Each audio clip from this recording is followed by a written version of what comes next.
حدا ما بيحب امه بالدنيا. حاولت يعني، عملت كل جهدي انه صالحها، ما قبلت يعني. الا يا امي بكفي.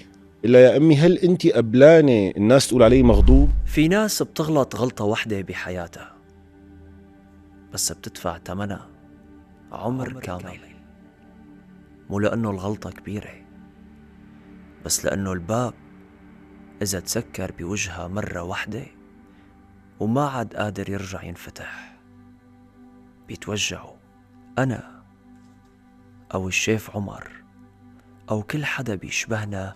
وقت منغلط بحق أهلنا منرجع بعد فترة مو حاملين شي غير قلبنا وتعبنا وندمنا المتأخر.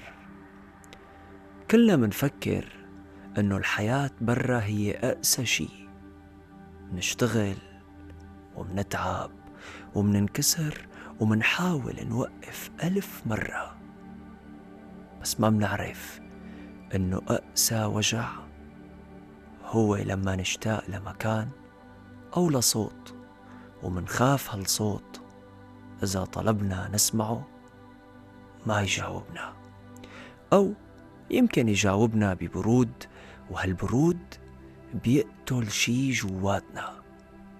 ولما منقرر نرجع نوقف قدام الباب، نفس الباب يلي طلعنا منه ونحن معصبين وشايلين كلام تقيل بقلوبنا، كلام ما كان لازم ينقال.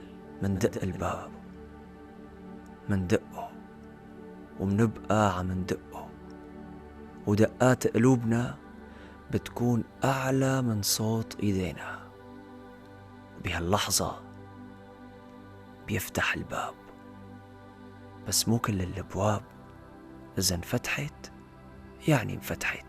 منبقى خايفين، نحكي، نعتذر ومنحاول، بس في جمل لما تنقال بتترك أثر ما بينمحى بسهولة، وفي قلوب بتتعب لدرجة بتصير تخاف تجرب تسامح. منرجع ومنلف ومنمشي، بس هالمرة مو لأنه زعلانين، لأنه فهمنا أنه الندم أحيانا بيجي متأخر. القصة مو عن الشيف عمر ولا حتى عني، القصة عن كل حدا بيشبهنا. القصة عن كتير منا، عن ابن قال كلمة وندم عليها، وعن قلب أم وأب انكسروا وسكروا بابهن. لهيك إذا كنت ابن وعم تسمعني، دير بالك في كلمات ما إلها رجعة، ورضا الوالدين ما شي عادي أبدا. رضا الوالدين هو عمر كامل من الطمأنينة والأمان. وإذا كنت أب أو أم وعم تسمعوني، وإجا ابنك أو ابنك بيوم وشايل قلبه بإيديه، لا تكسروا مرتين، سامحوه، لأنه جيل اليوم تعبان ومضغوط وتايه بين 1000 فكرة وخوف، وغلطاته هي مانا غلطات، هي عبارة عن ضياع. لهيك سامحوا، لأنه يمكن تكون كلمة سامحتك قادرة لترجع إنسان للحياة من جديد.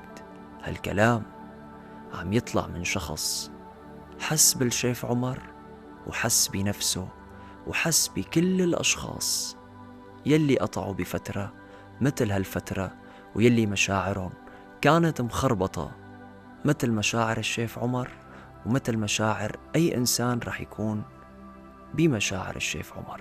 وهالمشاعر هي لأني حسيت بالشيف عمر، ولأنه حطيت نفسي بمحله وحسيت بأهله. فلهيك خلينا نسامح، وخلينا نفتح إيدينا من أول وجديد لنحضن بعضنا، ويكون هالحضن هو عبارة عن أمان ومسامحة جديدة لنبلش فيها صفحة جديدة.